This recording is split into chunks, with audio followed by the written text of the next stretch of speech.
এখানে বলে রাখা দরকার, দেশের কার্প জাতীয় মাছের একমাত্র প্রাকৃতিক প্রজনন ক্ষেত্রে হালদা নদীর সংগ্রহ করা ডিম থেকে রেণুপোনা উৎপাদনের হার বাড়ানো ও মৃত্যুহার কমিয়ে আনতে নতুন প্রযুক্তিতে গড়ে তোলা হয়েছে ভ্রাম্যমাণ হ্যাচারি।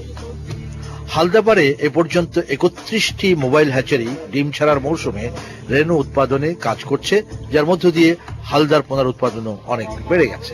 ওয়ার্ল্ড ফিশ সেন্টারের দ্বারা আমাদের ক্ষতি হয় না, খুব ভালো লাভ হয়েছে, কিন্তু ক্ষতি হতেছে এই কারণে, মনে করো আমাদের টাঙ্কির প্রয়োজন আছে ১০০টা, আমরা টাঙ্কি হয়েছে ৬০টা। ওইখানে তো রানি করতে করতে আমরা ডিম কিছু নষ্ট হয়ে গেছে ওই জায়গায় খাদায়, এইখানে ফুটছে বাবা ২৪ ঘন্টা পর রেণুগুলি আর কি ফুটার পর 5 দ্বারায় আমরা ডিমগুলো ওই ইয়ার মধ্যে কোনার মধ্যে নিয়ে যাই। যেটুকু আমাদের ক্যাপাসিটি আছে এর চেয়ে আমরা আরো ৩ গুণ বেশি পাইছি। তা কি করব, আমরা ৩ ভাগের ১ ভাগ পড়েছি এখানে, আর ২ ভাগ পড়েছি আপনার ওই সনাতন পদ্ধতিতে, আগের আবার কুয়োর মধ্যে পড়েছি।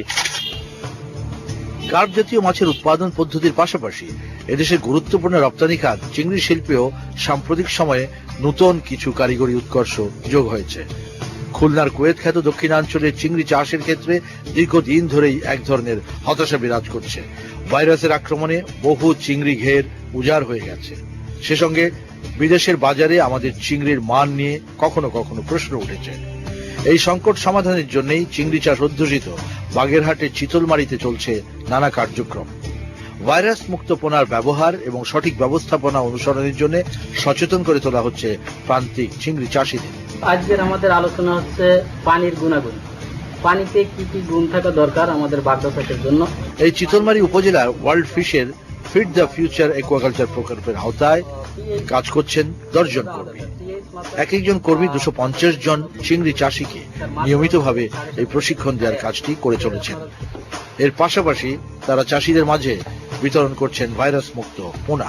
আমাদের এই পিসিআর টেস্টের যে পোনাগুলো আমরা চাষীদের দিচ্ছি, এই পোনাগুলো শতকরা ৮০% বাঁচার সম্ভাবনা থাকে। চাষের পরের রেজাল্টটা কি দেখছেন আপনারা? চাষের পরে আমাদের এই ভাইরাস মুক্ত পোনা যাদের দিচ্ছি তারা খুবই মানে সফলতা অর্জন করেছে এবং তারা বলছে যে ভালো মোটা তাজা হচ্ছে মাছগুলো। ভাইরাস থাকছে না, ভাইরাস থাকছে। আর যারা নদীরটা নিচ্ছে, নদীরগুলো এই একটু আগেও আমাকে একজন বললেন যে আমি ৬০০০ পোনা দিছি, মাত্র ১৩টা মাছ পাইছি। তো তাহলে সে তো আপনাদের এই ট্রেনিংটা লুফে নেওয়ার কথা, তাহলে আসছে না। সে বলছে যে আমি তো জানতাম না আপনাদের এরকম ট্রেনিং হয়, তো আমি এবার নিশ্চয়ই আপনাদের এই ট্রেনিং এ যুক্ত থাকবো এবং আমি আপনাদের পরামর্শ মতো ঘের করব। এই এলাকার পুরনো চিংড়ি চাষী নিরঞ্জন কুমার মণ্ডল, কথা হলো তার সঙ্গে। কোনো রোগ নাই।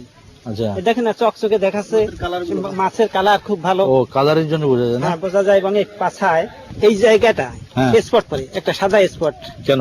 ওই ভাইরাস যদি লাগে, আচ্ছা, এটা আমরা বুঝতে পারি। আচ্ছা আচ্ছা। এবং এই দাড়িগুলো, এই যে দাড়ি দেখতেছেন, এই দাড়িগুলো কাটা হয়ে যায়।